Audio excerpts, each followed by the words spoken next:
अस्सलाम वालेकुम नाज़रीन, प्रोग्राम दर हकीकत के साथ आपका मेज़बान बिलाल एहसन हाजिर है।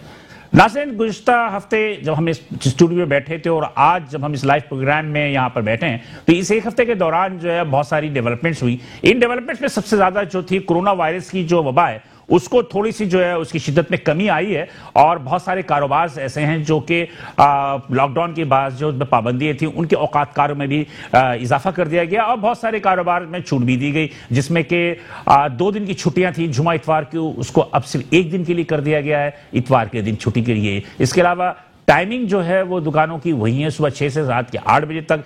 रेस्टोरेंट्स को आउटडोर की डाइनिंग की इजाज़त दी गई है। मैरिज लॉन में 150 अफराद के साथ जो है उनको प्रोग्राम करने की इजाज़त दी गई है, लेकिन नरमी की गई है। लेकिन आज हम इसको प्रोग्राम को डिस्कस करेंगे, लेकिन उसके साथ साथ नाज़रीन एक सबसे ज़्यादा जो अहम और प्रोग्राम है वो जो कराची शहर की सूरत-ए-हाल के हवाले से कि हुकूमतें जो हैं किसी भी प्रोजेक्ट के लिए अपनी तमाम की तमाम उनके जो इदारे होते हैं मुताल्लिका वो तमाम दस्तावेज़ात के साथ जो है उन तमाम चीज़ों की तस्दीक करते हैं कि कोई भी सरमायाकारी हो, कोई सी चीज़ की प्रोजेक्ट हो कि वो कानूनी है, और उसी कानूनी दस्तावेज़ात को देखने के बाद अवाम या जितने भी सरमायाकार हैं उस पर सरमायाकारी भी करते हैं और अवाम उस चीज़ को ख़रीदारी भी करते हैं। जैसे कि मिसाल के तौर पर फ्लैट्स हैं, दुकानें हैं, सोसाइटीज़ की ज़मीनें हैं।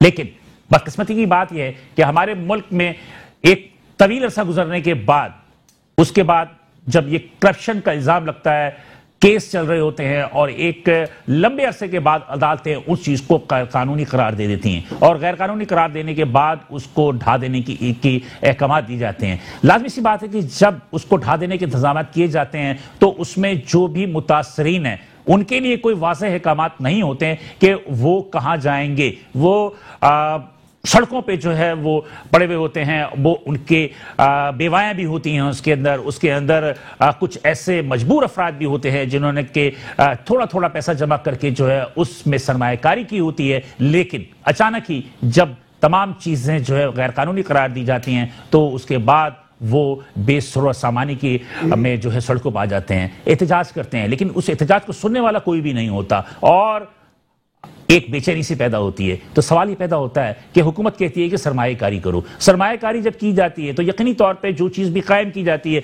उससे मुताल्लिक़ इदारों से उसकी इजाज़त ली जाती है। इजाज़त लेने के बाद जो है उसको एप्लीकेबल किया जाता है, फिर उसके इश्तारात दिए जाते हैं, फिर उसके बाद जो है अवाम या सरमायाकार उस जानिब राग़िब होते हैं। तो सवाल है कि क्या हमारे मुल्क में इस सूरत हाल में कोई सरमायाकारी करने पे राग़िब होगा? ये सबसे बड़ा सवाल है। लेकिन बात ये कि मैं तो कुछ भी नहीं कर सकता। आज जो मेहमान मेरे इस स्टूडियो में मौजूद हैं उनसे हम पूछेंगे और उनसे बात करेंगे कि इस हवाले से उनके अपने क्या ख्यालात हैं। इसके अलावा सूबाई बजट भी आया, सिंध का इस सूबाई बजट पे भी थोड़ा सा तस्करा करेंगे। एक महदूद वक्त में हम कोशिश करेंगे कि हम तमाम बहुत सारे मौज़ूआत को जो है वो कवर करें। तो सबसे पहले इस प्रोग्राम को शुरू करने से पहले मैं अपने मेहमानों से आपका तारुफ करवाता चलूँ जो कि आज इस प्रोग्राम को जिन्होंने ज़ीनत बख्शा है। तो मेरे पहले मेहमान हैं जनाब अतीकुर रहमान साहब। ये हैं माशी तज़कियाकार भी हैं और कराची चैम्बर ऑफ कॉमर्स के बहुत पुराने मेंबर भी हैं और प्लस ये एक समाजी कारकुन भी हैं जो कि अज़ाल मेमोरियल थैलेसीमिया सेंटर भी चलाते हैं। Thank you sir Atiqur Rahman साहब, आप यहाँ तशरीफ लेकर आए। मेरे दूसरे मेहमान हैं नवेद मेमन साहब, काफ़ी जानी पहचानी शख्सियत हैं और एक बिल्डर भी हैं और साथ साथ में ये आप ये समझें कि कन्वेनर हैं ज़िला वस्ती में ऑल सिटी ताजिर इत्तेहाद एसोसिएशन के। थैंक यू नवेद मेमन साहब फॉर कमिंग। और मेरे तीसरे मेहमान हैं एहतशाम अली सिद्दीकी साहब। एहतशाम अली सिद्दीकी साहब भी जो है वो एक ट्रेडर्स कह सकते हैं कि स्मॉल एंड मीडियम एंटरप्रेन्योर की हैसियत से ये काम करते हैं और काफ़ी ज़्यादा अपने ताजरों की मसाइल को हल करने की कोशिश करते हैं। उनकी प्लेटफॉर्म पर सीनियर ब्रांच सदर ये कराची डिवीज़न अंजुमन ताजरान सिंध के। तो इसी के हवाले से हम इससे गुफ्तगू करेंगे। थैंक यू एहतशाम अली सिद्दीकी साहब, बहुत शुक्रिया कि आप यहाँ तशरीफ लेकर आए। मेरे तीनों मेहमान यहाँ मौजूद हैं और इस प्रोग्राम को हम आगे बढ़ाएंगे, लेकिन इससे कबल एक छोटी सी रिपोर्ट देखेंगे, उस रिपोर्ट के बाद दोबारा हाजिर होते हैं।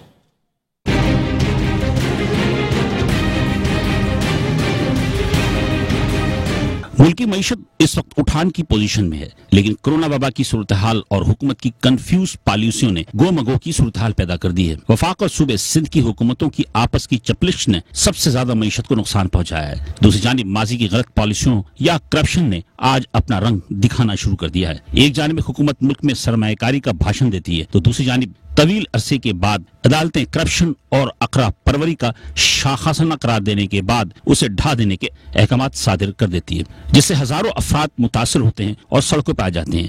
آج ہر شخص ذمہ دار اداروں اور حکومت سے پوچھ رہے ہیں کہ ماضی میں قانون کے مطابق سرمایہ کاری کی اجازت دینے کے بعد آج غیر قانونی قرار دی جانے والی سرمایہ کاری کا ذمہ دار کون ہے؟ ویلکم بیک ناظرین، پروگرام در حقیقت میں ہم دوبارہ حاضر ہیں۔ ایک چھوٹا سا آپ نے رپورٹ دیکھی، اس رپورٹ کو بھی در حقیقت پس منظر کیا ہے ہم جاننے کی کوشش کریں گے، لیکن یہاں پہ ایک چھوٹا سا کمرشل بریک لیتے ہیں۔ کمرشل بریک کے بعد دوبارہ حاضر ہوتے ہیں، تب تسلسل کے ساتھ اس پروگرام کو ہم آگے بڑھائیں گے، ساتھ رہیے گا۔ ویلکم بیک ناظرین، پروگرام در حقیقت میں ہم دوبارہ حاضر ہیں، اور وقفے میں جانے سے قبل میں نے ایک رپورٹ بھی دکھائی، اپنے مہمانوں سے تعارف بھی کرایا تھا کہ عتیق الرحمان صاحب ہیں، نوید نیمن اور احتشام علی صدیقی صاحب میرے موجود ہیں۔ آج ہم ان سے بات کریں گے کہ در حقیقت پس منظر کیا ہے، جو بھی باتیں ہم نے انٹرو میں دیا یا ہم نے جو رپورٹ دیکھی۔ سب سے پہلے میں عتیق الرحمان صاحب کی طرف جاتا ہوں جو معاشی تجزیہ کار بھی ہیں۔ عتیق صاحب سب سے پہلے مختصراً سا بتا دیجیے گا، اس کے بعد ہم اور بھی ٹاپک لینا ہے کہ سندھ کا بجٹ آیا، وفاق کا بجٹ آیا، کیسا بجٹ تھا، اس میں تحفظات کیا تھے؟ دیکھیے، جہاں تک وفاق کے بجٹ کی بات ہے اور جہاں تک سندھ کے بجٹ کی بات ہے، ہم یہ دیکھ رہے ہیں کہ اس میں کچھ انڈیکیشنز دی گئی ہیں ڈیولپمنٹس کی، لیکن فل فلیش کوئی بات نہیں کی گئی۔ اور دوسری بات یہ ہے کہ جو ہم دیکھ رہے ہیں کہ اس میں کہا گیا تھا کہ یہ ایک ریلیف بجٹ ہوگا، تو یہ کسی طرح سے بھی ایک ریلیف بجٹ نہیں۔ میں ایک ایگزامپل دے کے صرف بتاتا ہوں پھر۔ دیکھیے، انہوں نے کہا کہ ایف بی آر جو شہرگ ہے تمام کاروبار کی اور ہر چیز کی، وہ اب نوٹسز نہیں دیں گے، اور ہم نے سمجھ لیا کہ ایف بی آر جو ہے وہ notice free F B R ہو گیا، لیکن یہ بات کہنے کے ساتھ ساتھ ہی 50,000 نوٹسز دے دیے گئے۔ ان 50,000 نوٹسز میں ہر حال میں 25,000 وہ چھوٹے تاجر ہیں، وہ چھوٹے ٹریڈرز ہیں، وہ وینڈرز ہیں جو بیچارے روز کا کماتے ہیں اور روز کا کھاتے ہیں۔ یہ تو کوئی بات نہ ہوئی۔ میں صرف ایک بات کہتا ہوں کہ گورنمنٹ کی پالیسیز میں مجھے کہیں کمپیٹنسیز نظر نہیں آتی، کہیں پہ کنفرمیشنز نظر نہیں آتی کہ آپ نے جو بات کی ہے اس کو نبھائیں تو صحیح۔ آپ کون سی پالیسی اناؤنس کر رہے ہیں، آپ کون سے اناؤنسمنٹ دے رہے ہیں، آپ کہہ رہے کچھ ہیں، ہو رہا ہے کچھ۔ یہ ایک بہت تکلیف دہ مرحلہ ہے جس سے ہم سب گزر رہے ہیں، چھوٹا تاجر ہو چاہے بڑا تاجر ہو، انڈسٹریلسٹ ہو چاہے مینوفیکچرر ہو، یہ سب کا دکھ ہے۔ یہ مین بات ہے جو ان دونوں بجٹ سے ہم نے اخذ کی ہے۔ اچھا، میرا خیال ہے کہ چھوٹے تاجروں پہ جو ٹریڈرز ہیں اس پہ 50,000 کی شرائط جو ہے اس کو بھی ختم نہیں کیا، کہ 50,000 کی خریداری پہ جو ہے ان کو شناختی کارڈ لینا پڑے گا، پلس یہ کہ کچھ چیزیں جو ہیں وہ ان کو مراد بھی دی گئی ہیں کہ ان کو 5 لاکھ تک کے کاروبار کے لیے انویسٹمنٹ بھی دی جائے گی۔ تو یہ ایک اچھی چیز نہیں ہے کہ انویسٹمنٹ بھی دی گئی ہے، ٹھیک ہے کہ 50,000 روپے کی جو پابندیاں، کچھ پابندیاں ایف اے ٹی ایف کی وجہ سے بھی ہیں، تو آپ سمجھتے ہیں کہ نہیں کچھ مجبوری بھی ہے؟ دیکھیے بلال بھائی، بات ساری ہے کہ جب حکومت بجٹ اناؤنس کر رہی تھی نا تو اس کے پاس 2 چیلنجز تھے۔ ایک سب سے بڑا چیلنج اس کے پاس پولیٹیکل چیلنج تھا، اور دوسرا اس کا اکنامیکل چیلنج تھا، کیونکہ وہ کووڈ سے آلریڈی گزر رہی ہے۔ تیسرا کووڈ ہے، لاک ڈاؤن ہے، یہ سارا کچھ ہے۔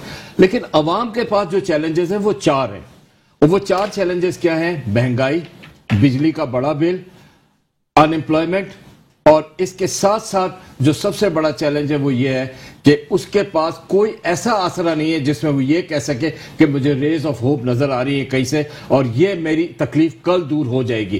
ان چاروں پرابلمز کو لے کر کے جب عوام بجٹ کی طرف دیکھتے ہیں تو ان کو نظر آتا ہے کہ یہ جگلری آف ورڈز ہے۔ پچھلے مثال کے طور پہ سندھ بجٹ میں آپ لے لیں، انہوں نے جو بجٹ میں تخمینے رکھے ہیں ڈیولپمنٹ کے، وہ کوئی نیا پروجیکٹ تو اناؤنس نہیں کیا انہوں نے۔ پرانے جو پروجیکٹ چل رہے ہیں انہی پروجیکٹوں کے اوپر انہوں نے کہا کہ اس کا یہ ایکسٹینشن ہے۔ انڈسٹریلائزیشن پہ کوئی بات نہیں کری، ایس ایم ایز پہ کوئی بات نہیں کری، کوئی بینیفٹس نہیں دیے۔ اسی طرح فیڈرل بجٹ میں ہے، مینوفیکچرنگ پہ کوئی بات نہیں کری، انڈسٹریل زونز پہ کوئی بات نہیں کری۔ جو مرکز ہے انسان کی ان امپلائمنٹ کو دور کرنے کا، اس پہ صرف ایک بات کر دی کہ سائڈ کی 2 سڑکیں بنا دیں گے۔ کیا یہ کراچی کا انفراسٹرکچر، پانی اور دیگر پرابلمز کو دور کرنے کا کوئی ذریعہ ہے؟ اگر آپ اس چیزوں کی طرف دھیان نہیں دیں گے، کراچی ہی تو سب کچھ ہے، کراچی سندھ کا حصہ ہے، 70% ریونیو جنریٹ کر کے دیتا ہے، ایف بی آر کے لیے 75%، ایس آر بی کے لیے 95%، ایس آر بی کے لیے 1 کھرب سے زیادہ تو ان کو یہ تمام ریونیو جنریٹ کرنے کے باوجود آپ جب بجٹ اناؤنس کرتے ہیں تو اس میں آپ کراچی کی ایلوکیشنز کو اتنا اسمال رکھتے ہیں کہ سمجھ میں نہیں آتا کہ آپ کہاں پہ پیسہ خرچ کریں گے اور کہاں پہ نہیں کریں گے۔ یہ ساری مین چیزیں جو کنفیوژن کریٹ کر رہی ہیں۔ تو اناؤنسمنٹس اور پالیسیز میں کنسسٹنسی نہیں ہے۔ میں نے آپ کو ایف بی آر کی مثال دے دی، میں آپ کو ایک اور تازی مثال دے دوں، آپ کا پروگرام ایس ایم ایز پر ہے۔ 60 बिलियन रुपीस की इन्होंने एसएमई की विदाउट कोलेटरल एक रीफाइनेंस स्कीम अनाउंस की 2 महीने पहले जी। बहुत बड़ी खुशी की खबरें आ गई, लेकिन 2 दिन के बाद ही वो खुशी की खबर मिट गई जब हमें पता चला कि 9% के मार्कअप, यानी 7% का जो मार्कअप इंटरेस्ट रेट है मॉनेटरी पॉलिसी के तहत, उससे भी 2% ज्यादा 9% पे मार्कअप रखा है और सिर्फ 2 साल दिए, ज्यादा छूट 3 साल। क्या एक ऐसे भी वो पैसे लेके 9% मार्कअप लगा के 3 साल में वो पैसा वापस कर सकता है? तो एक्सेस टू फाइनेंस तो आपके पास है नहीं, आप पैसा ले नहीं सकते, तो आप कैसे करेंगे? पाकिस्तान में जो सबसे ज्यादा नेग्लेक्ट हुआ है वो एसएमई है, और एसएमई ही हमारी बैकबोन है, हमें इसकी तरफ ध्यान देते हैं। मैं बार बार आपके प्रोग्राम्स में आके कहता हूं, चाइना, वियतनाम, मलेशिया, इंडोनेशिया, ये थाईलैंड, ये जितने मुल्क है फारिस के, हमें दूर जाने की जरूरत नहीं, ये सब के सब एसएमईज को फरोग देकर आगे बढ़े हैं। हमने सबसे ज्यादा नेग्लेक्ट जो किया वो एसएमईज को किया है, सबसे ज्यादा नेग्लेक्ट जो किया वो स्मॉल ट्रेडर को किया, सबसे ज्यादा जो नेग्लेक्ट किया वो स्मॉल बिजनेसमैन को किया। दोनों बजट को रिजेक्ट करते हैं। मैं रिजेक्ट नहीं करता, लेकिन रेज ऑफ होप इतनी ब्राइट नहीं है। मेरे पास डायरेक्शंस हैं, इसको रिलीफ का बजट कहा जा रहा है, मैं स्टडी कर रहा हूं कि इसकी रिलीफ मैं कहां से ढूंढ के लाऊं, खींच के लाऊं, किधर से मैं फेच करूं कि वो कौन सा रिलीफ है जो आम आदमी को मिला है। ओके, मेरे ख्याल है कि उम्मीद की बात की कि उम्मीद नहीं है, इसमें उम्मीद नहीं है, होप नहीं है।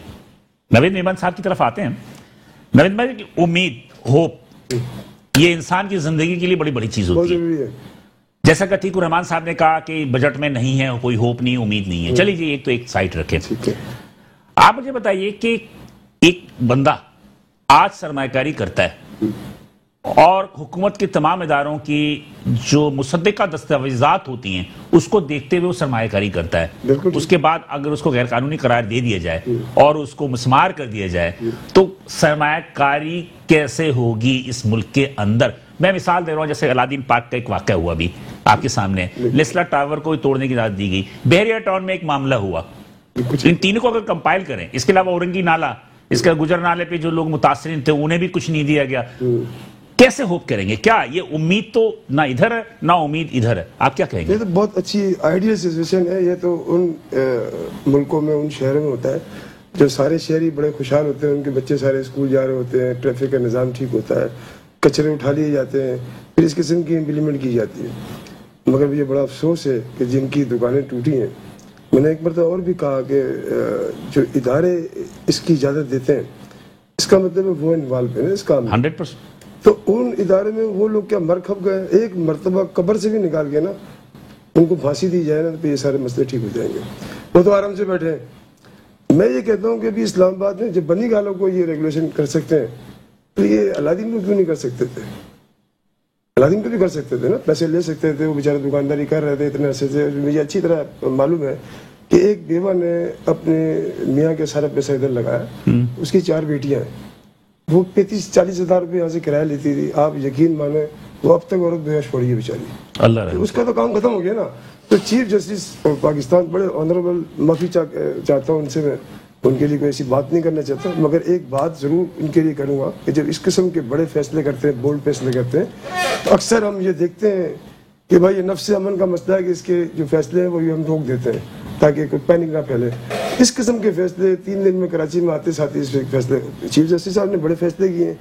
बच्चों को तालीम देने की बात की, कचरा उठाने की बात की, उन्होंने साफ पीने का पानी देने की बात, पार्क कायम करने की बात, पार्क कायम करने की, सेहत के मरकज कायम करने, सर्कुलर रेलवे कायम करने की बात की। क्यों नहीं होता उस पर, क्यों इम्प्लीमेंट नहीं होता, कि इन पे ज्यादा इम्प्लीमेंट क्यों होता है? अच्छा, ये अपने अब हैरत की बात है कि इदारे इंक्रोचमेंट, ये SBC है, ये अपना आवाम से सर फटाने के लिए, फाड़ने के लिए तैयार होते हैं, मगर बिल्डिंग जरूर गिरा के जाते हैं क्योंकि सुबह रिपोर्ट उन्होंने देनी है। ये अपनी नौकरियों के लिए जो ना लोगों का घर तबाह करते हैं, इनको इतना ख्याल नहीं। अच्छा, मेरा कहने का मकसद ये कि अभी भी तो गैर कानूनी वो हो रही है, अभी भी आप चले पूरे शहर के अंदर सब तामीरात हो रही है। तो जो बड़ा इन्वेस्टर है ना, अभी आपने एक बात की बहरिया टाउन में अभी तक कोई रिजल्ट नहीं आया किसी भी चीज का। हाँ, कोई आवाज ही नहीं है। हमारे पास कुछ इन्वेस्टर ऐसे हैं जिन्होंने अपने बच्चे, बहुत सेफ था बहरिया टाउन, उन्होंने अपने बच्चे वहाँ छोड़ दिए, अपने माँ बाप वहाँ छोड़ दिए और खुद बाहर जाके काम कर रहे हैं कनाडा में, इधर उधर। उन्होंने जैसे ही हमला हुआ ना, हमें उन्होंने टेलीफोन किया कि नवीद भाई कुछ भी हो, हमारे बच्चे वहाँ निकाल के नाज़ाबाद इधर ट्रांसफर करो, हम पैसे भिजवा देंगे आपको, आप इनको घर से, हमारे बच्चे परेशान हैं। उनको हमने वहाँ से निकाल के, कुछ फैमिलियाँ ऐसी थी कि मुख्तलिफ जगहों पर हमने शिफ्ट किया। اب تو ختم. اس کا مطلب یہ ہے کہ جو ہمارے بیرون ملک جو ہمارے بھائی ہیں جنہوں نے کروڑوں اربوں روپے کی انویسٹمنٹ کی ان کو رات کو نیند نہیں آتی. جنہوں نے یہاں انویسٹمنٹ کی اتنا بڑا پلازا کھڑا کیا ان کو آرڈر دے دیا توڑ دیں. اب مجھے بتائیں کہ آپ لوگ انویسٹمنٹ کہاں کریں گے؟ وزیر اعظم صاحب کی زبان کچھ اور، وزیر اعلیٰ کی زبان کچھ اور. اگر نالائق حکومت ہے وزیر اعلیٰ اگر نالائق ہے تو 2 وزیر اعظم کو چیف جسٹس آف پاکستان نے ان کو کھڑے کھڑے سزا دی، کو فارغ کیا. تو ان کو بھی فارغ کرتے ہیں اس لوگوں سے. اچھا یہ زمین توڑ دی انہوں نے، اللہ دین کی زمین جب توڑیں گے میدان کریں گے تو سندھ حکومت کو ہی دیں گے نا بھائی، وفاق کو خریدیں گے. پھر اس پہ تو غیر قانونی کام ہوگا، اگر غیر قانونی تو پھر غیر قانونی. تو ان سے بیچاروں سے پیسے لے کے. اچھا اس میں بہت سارے لوگوں کے ساتھ ساتھ بہت سارے ایسے نام بھی آئے جس کو ہم میڈیا پر نہیں کہہ سکتے، لیکن میرا کہنے کا مقصد یہ ہے کہ تمام ادارے جو کہ اس وقت 97-98 میں یہ تعمیر ہوا تھا تو اس میں اس وقت جو پاورفل تھے تمام کے تمام ادارے اس میں انوالو ہیں. تو آج تک جو ابھی تک کوئی بھی مطلب یہ کہ ان لوگوں کے خلاف کوئی کارروائی نہیں. ہمارا کراچی ہے نا وہ ٹھیکے پہ دے دیا گیا ہے.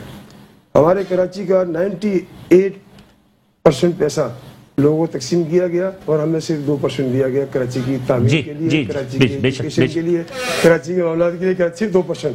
مطلب جو بیٹا اپنی ماں کو لاکھوں روپے کما کے دیتا ہو اور ماں اس کو صرف پاکٹ منی پہ تو زیادتی نہیں ہے، 100% ہے نا، زیادتی ہے نا. تو کہنے کا مقصد یہ ہے کہ یہ صرف اور صرف میں اکثر دیکھتا ہوں، میں کوئی تعصب کی بات نہیں کرتا، اب کرنی پڑے گی کیونکہ پوری دنیا اب تعصب میں چلے گئی ہے. اب تو ماشاءاللہ جو ایک آدھا جو صوبہ تھا وہ بھی تعصب میں چلے گیا.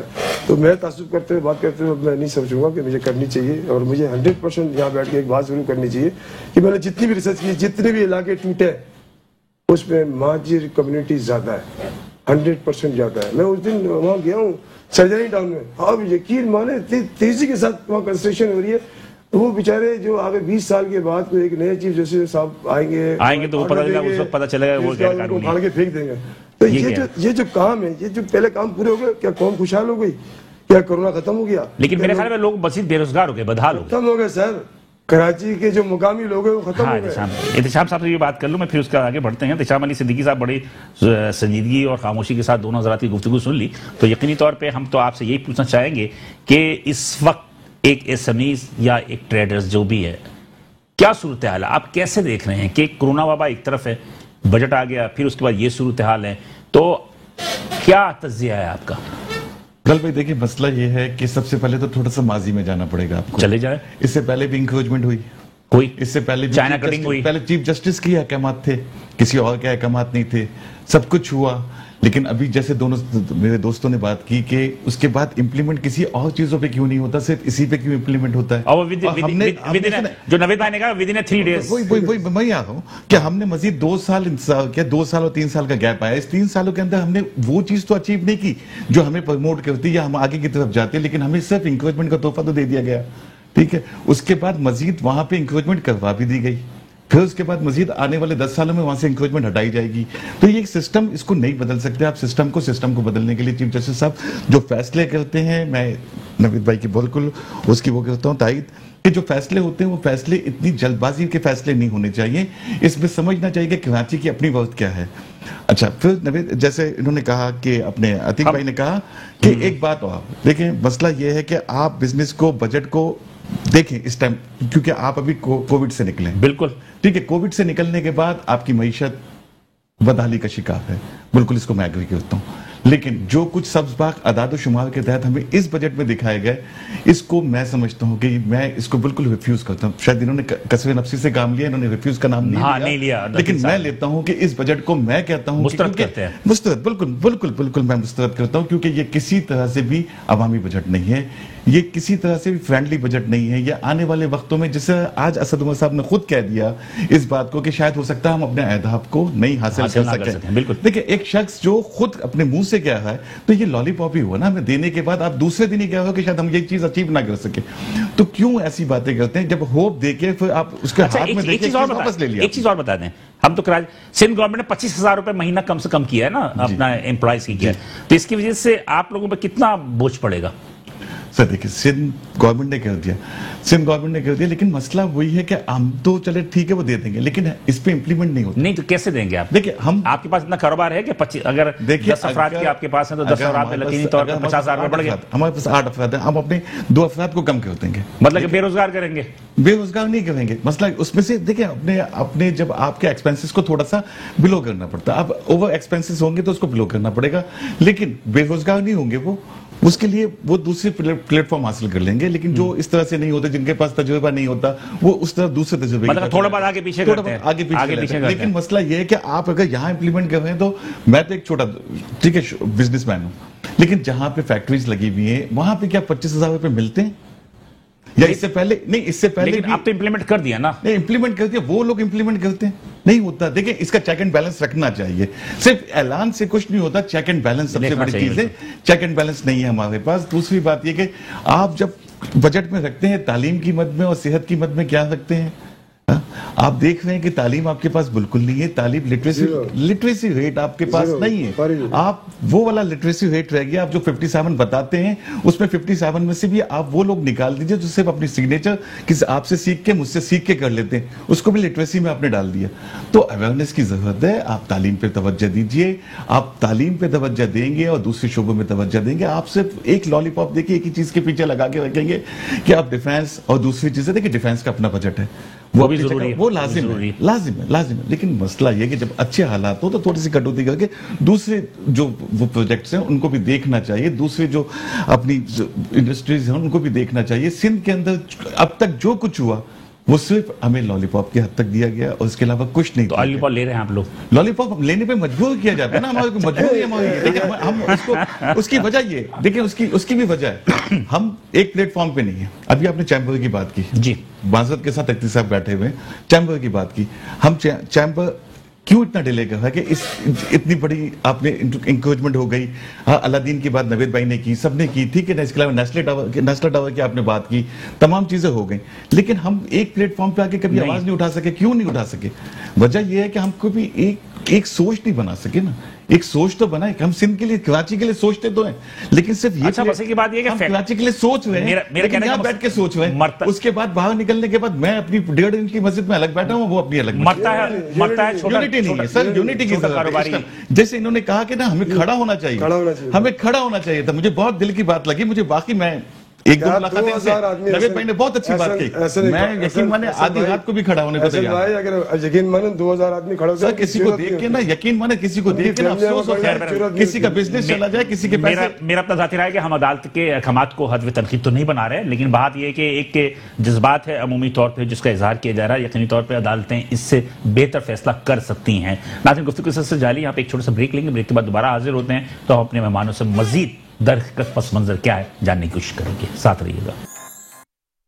वेलकम बैक नाज़रीन, प्रोग्राम दरहकीकत में हम हाजिर हैं और दरहकीकत पस मंजर क्या है इसको जानने की कोशिश भी कर रहे हैं। और हमारे जो मेहमान हैं वो कुछ जो बातें की, यकीनी तौर पे वो बातें भी आपने यकीन कुछ ना कुछ नतीजा आप खुद ही कर सकते हैं। लेकिन बहरहाल यहाँ पर एक बात मैं वाज़ेह कर दूँ कि अदालतों में जो भी फैसले होते हैं उस पर तनकीद करना हमारा कतई कोई हक नहीं है और ना हम उन पर तनकीद कर रहे हैं, बल्कि उससे फैसलों से जो लोग मुतासिर हुए हैं उन मुतासरीन की जो जज्बात को जो है हम आगे बढ़ाने की कोशिश कर रहे हैं। लिहाजा जी अतीक साहब, कुछ उजरत के हवाले से कुछ कहना चाह रहे थे? जी बिलाल भाई, मैं सिर्फ ये कहना चाहता हूँ कि पहले जो सिंध में उजरत थी वो 17,500 रुपए थी, इसको उन्होंने इस बजट में बढ़ा के 25,000 रुपए। वफाक में 20,000 किया जी, सिंध हुकूमत ने 25,000 रुपए कर दिया। अगर देखिए ये पॉलिटिकल डिसीजन है, इसमें एथिकल एटीट्यूड कहीं भी नजर आता। अगर एक इंडस्ट्री में 300-400 मुलाजिम है, वो 25,000 रुपए पर हेड अगर लगाएगा तो वो पे नहीं कर सकता, उसकी कॉस्ट ही नहीं आती, उसका cost ease of doing business ही नहीं बनता।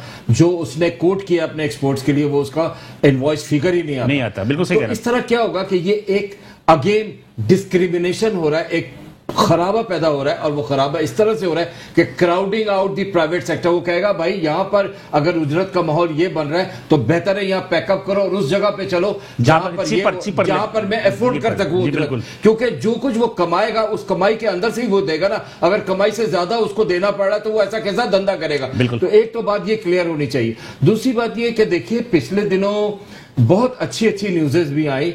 ये न्यूज़ेस हमारी कंट्री को बहुत कुछ सपोर्ट करने के लिए अच्छी न्यूज़ेस थी। उन न्यूज़ेस का मैं जिक्र करना चाहता हूँ। ایک خبر یہ تھی کہ ہمارے فورن ریمیٹنسز ہسٹوریکلی بڑھ کے $29 بلین سے ہو گئے اور اب ہم ایکسپیکٹ کر رہے تھے کہ وہ $30 بلین پہ جائیں گے عید تک. ٹھیک ہے. نمبر 2, روشن ڈیجیٹل اکاؤنٹ میں ہم نے دیکھا کہ ہمارے پاس $1.6 بلین آ گئے. ہماری ایکسپورٹ تھوڑی سی ہل کے $26 بلین پہ آئی اور ٹارگیٹ ہمارا جو ہے وہ $35 بلین ہے جس کے اوپر ہم موو ہو رہے ہیں. ایسے ہم نے دیکھا کہ ڈیولپنگ اکانومیز میں امپورٹس ہمیشہ بڑا ہی کرتی ہیں کیونکہ را مٹیریل آتا ہے, پلانٹ اینڈ مشینری آتا ہے, تو وہ بھی بڑھ کر $48 بلین پہ گئی. یہ ساری انڈیکیشن اس بات کی تھی کہ ہمارے یہاں کچھ اکنامک گروتھ کی طرف پیش رفت ہو رہی ہے. لیکن اب یہ بات کچھ سمجھ نہیں آتی کہ کیا یہ سارے ڈیولپمنٹ جو گفتگو ہم لوگ سارے کریں کیا یہ خوشخبریاں رہیں گی یا یہ بجھ جائیں گی؟ اب میں آپ کی بات کو جاری رکھوں گا. میرے ساتھ اس وقت لائن پہ موجود ہیں آباد کے چیئرمین فیاض الیاس صاحب. ہم ان سے تھوڑا سی اس موضوع پہ بات کر لیتے ہیں. السلام علیکم سر. جی وعلیکم السلام. میری آواز آ رہی ہے سر آپ کو؟ جی آپ کی آواز آ رہی ہے. فیاض الیاس صاحب, ہم یہاں بیٹھے ہیں پروگرام در حقیقت میں اور میرے ہمراہ جو عتیق الرحمان صاحب, نوید میمن اور جناب احتشام علی صدیق صاحب موجود. بات یہ ہے فیاض صاحب کہ یہ جو العدین میں دکانیں جو ڈیمولش کی گئیں یا جو دوسری دیگر ٹاور کے گرانے کی بات ہو رہی ہیں, ان کے حوالے سے کیا ہوا؟ آباد کا اپنا موقف کیا ہے؟ دیکھیں بلال صاحب, یہ جو اس وقت کے جو آرڈر آ رہے ہیں سپریم کورٹ میں بڑے ہی افسوسناک آرڈر ہیں کہ بغیر کسی جو ہے سنوائی کے جو ہے یہ آرڈر جو ہے اس کی امپلیمنٹ یا اس کی ایگزیکیوشن کے فوری طور پہ ان کو ڈیمولش کر دے. دیکھیں یہ ساری آج اگر العدین کی ہم بات کریں یا کراچی شہر میں جو آج آبادی ہے یا جتنی کنسٹرکشن ڈیولپمنٹ ہے, اور جو خاص طور پہ اگر ہم بات کریں کہ العدین پارک, تو اس کو تو KMC نے جو ہے آج سے تقریباً کئی سال پہلے جو ہے ان کو لیز پہ دیا تھا. اور لیز کنڈیشن, اس لیز میں بھی یہ کنڈیشن تھی کہ اس میں کمرشل یوٹیلیٹیز بھی تھی اور باقی پارک وغیرہ جو ہے وہ مینٹین بھی ہو رہا ہے. لیکن ایک دن یا 2 دن کی آپ اس میں جو ہے پیشی ہوتی ہے اور اس میں یہ آرڈر کر دیا جاتا ہے کہ اس کو ڈیمولش کر دیا جائے. لیکن demolish is not a solution. Demolition is not a solution of any construction or development. کوئی بھی چیز بنتے بنتے اس کو سالوں سال لگتے ہیں اور آپ کہتے ہیں کہ اس میں 2 دن میں یا 4 دن میں اس کو ڈیمولش کر دیا جائے. تو میں سمجھتا ہوں ہماری جو اعلیٰ عدلیہ ہیں ان کو سننے کی ضرورت ہے. ان چیزوں کو یا ان کے وکلا کو یا جو کنسرن لوگ ہیں ان کو سننے کی ضرورت ہے تاکہ ان کی سنوائی ہو اور اس کے مطابق فیصلے کیے جائیں. نہ کہ اگر کوئی کیسز جو ہیں آپ کی لوور کورٹ میں یا ہائی کورٹ میں چل رہے ہوں اور فوری طور پہ ان کیسز کو آپ اسی وقت ٹیک اپ کریں اور اس پہ آرڈر جاری. جی فیاض صاحب, مجھے ایک بات بتا دیجیے گا کہ آج کے اس فیصلے کے بعد تو اس کا مطلب یہ ہوا کہ جتنے بھی پروجیکٹ آپ لوگ اناؤنس کرتے ہو یا جو بھی دیگر پروجیکٹ آتے ہیں تو اس پر تو اب مشکوک ہو گئے نا. اب ہر آدمی یہ کہے گا کہ یار آج ہم نے اس کی خریداری کی یا بکنگ کی تو 10 سال کے بعد 20-15 سال کے بعد پتہ چلے گا یہ انلیگل ہے, تو وہ تو پھنس گئے. تو مطلب کہ اعتماد تو ختم ہو گیا نا اداروں پہ. دیکھیں بلال صاحب, کوئی بھی پروجیکٹ اگر کوئی بھی بلڈر یا ڈیولپر پروجیکٹ پلان کرتا ہے, سب سے پہلے جو لینڈ پرچیز کی جاتی ہے وہ اوپن مارکیٹ سے پرچیز کی جاتی ہے مارکیٹ ٹائٹل کے مطابق, اور ایز اے بونوفائڈ پرچیز جب ہم کرتے ہیں تو اس کے لیے تمام پبلیکیشن اور ویریفیکیشن کرائی جاتی ہیں. اور ان تمام اداروں سے جو کنسرن ادارے جیسے بورڈ آف ریونیو ہو گیا یا کنسرن جو لیسر KDA ہو گیا, ان سب سے جو ہے اس کی ویریفیکیشن ہونی. یہ تو ساری چیزیں العدین پارک کے حوالے سے بھی تو وہی ہوں گی نا. بالکل اس کے لیے ہوئی ہے. آپ دیکھیں نا آج اگر ہماری اعلیٰ عدلیہ کہتی ہے ڈیمولش کیا, تو پہلے تو جانے کی ضرورت ہے ان چیزوں کہ یہ جو تمام کنسٹرکشن وہاں ہوئی تھی اس کے. آپ نیشنل ٹاور کو لے لیں, آپ کے شارع فیصل پہ جو بنی اس کو بھی گرانے کے آرڈر دیے گئے, تو کیا وہ بھی تو ایک تمام پروسیس کے بعد ہی بنی ہوں گی نا؟ تو اب تو وہ تمام پروسیس مشکوک ہو جائیں. باقاعدہ ایک پروسیس کے تحت جو ہے اس کی ویریفیکیشن اور اس کی جو ہے پبلیکیشن ہونے کے بعد یہ لیز پروسیس کی جاتی ہے, اور اس لیز پروسیس ہونے کے بعد جو ہے باقاعدہ 17 سے 18 NOCs جو ہے مختلف ڈپارٹمنٹ سے لی جاتی ہیں, اور اس کے بعد باقاعدہ یہ پروجیکٹ ایک لانچ ہوتے ہیں. اور ایسا نہیں ہے کہ ان کی مکمل ہونے کی مدت. مجھے فیاض صاحب یہ بتائیں, فیاض میں آپ کی بات سے اتفاق کرتا ہوں, یہ تمام چیزیں سب کو پتہ بھی ہیں. مجھے صرف اتنا بتا دیجیے, آخری سوال ہے آپ سے, کہ کیا آپ انٹروین کریں گے سپریم کورٹ کے میں جو کراچی رجسٹری میں جو کیسز چل رہے ہیں اس میں انٹروین کرے گی آباد؟ دیکھیں آباد آلریڈی جو ہے ایک مقدمے میں انٹروین کر چکی ہے. کراچی میں اگر آپ دیکھیں تو پچھلے कोई 4 साल से जो है हाई राइज कंस्ट्रक्शन के ऊपर जो है पाबंदियां लगाई गई हैं। शहर के उन जी जी बिल्कुल कमर्शियल रोड है और वहाँ कमर्शियल प्लॉट्स है, उस पे हाई राइज बिल्डिंग जो है उस पे जो पाबंदी, उसके उस सिलसिले में हमारा ऑलरेडी केस इंटरव्यू हमने किया हुआ है, लेकिन अफसोस के साथ ठीक ओके सुनवाई नहीं हुई है। थैंक यू फैयाज साहब, इलियास साहब बहुत शुक्रिया। ये थे आबाद के चेयरमैन फैयाज इलियास साहब, और ये जो गुफ्तगू कर रहे थे इनका भी यही कहना था कि आज़ाद इलिया ने जो ये फैसले किए हैं उस पर नजर आने की जरूरत है। नवे साहब कुछ बताइए कि आबाद ने तो ये कह दिया, आप भी ये कह रहे हैं कि आप तो एक मतलब ये कि छोटे बिल्डर हैं। नहीं, आबाद ने भी ये काम किया है, और जितने स्मॉल बिल्डर्स हैं उनकी डिमोलिश में इनका बहुत बड़ा हाथ था, और शायद अभी भी बहुत बड़ा हाथ है इनका। ये अभी तो बात कर रहे थे, इस पे इनको अफसोस हो रहा है अलादीन के ऊपर। अभी इन्होंने खुद कहा कि हमारे सुप्रीम कोर्ट में केस चल रहा है, हाई राइज का चल रहा है, हाई राइज के चल रहा है कि लोग छोटे प्लाटों में कमर्शियल लेते हैं।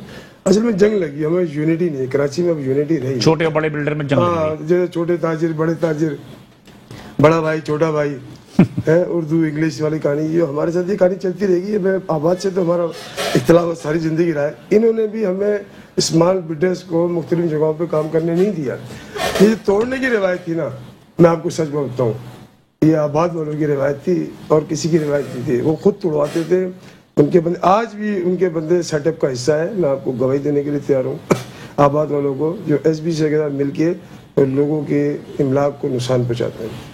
मेरा मकसद कुछ और है। मेरा मकसद सिर्फ इतना से, जब सर ने कहा 25,000 रुपये तनख्वाह रखी, इसका मतलब ये है कि करप्शन का एक धंधा और खुल गया।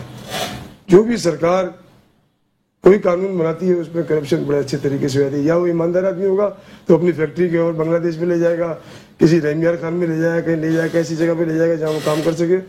अगर थोड़ा सा ईमान होगा मेरी तरह, वो रिश्वत देके अपने मसले को हल कर रहे हैं। जी एहतिशाम साहब।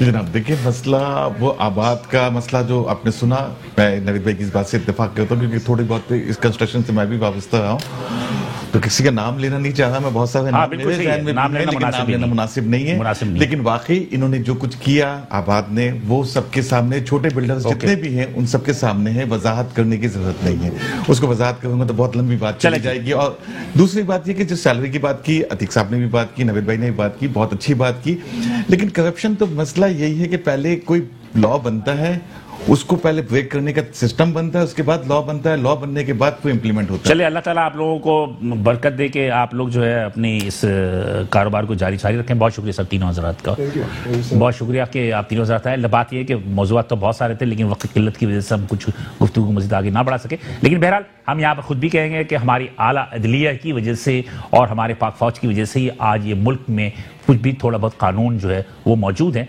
हो सकता है कि जो हमारे पास जो फैसले आते हैं उस फैसले में यकीनी तौर पे ये है कि कुछ अदारों के अपने कुछ गलतियां होती हैं, लेकिन उनको उजागर नहीं किया जाता, जिसकी वजह से ये तमाम एक मतलब एक गोमगो वाली जो है फैसले आते हैं। लेकिन बहरहाल हम उम्मीद करते हैं कि हुकूमत जो है वो मुतासरीन को मदावा करेगी और उनके जितने भी लोग हैं उनको दोबारा रोजगार पर कायम दायम करेगी।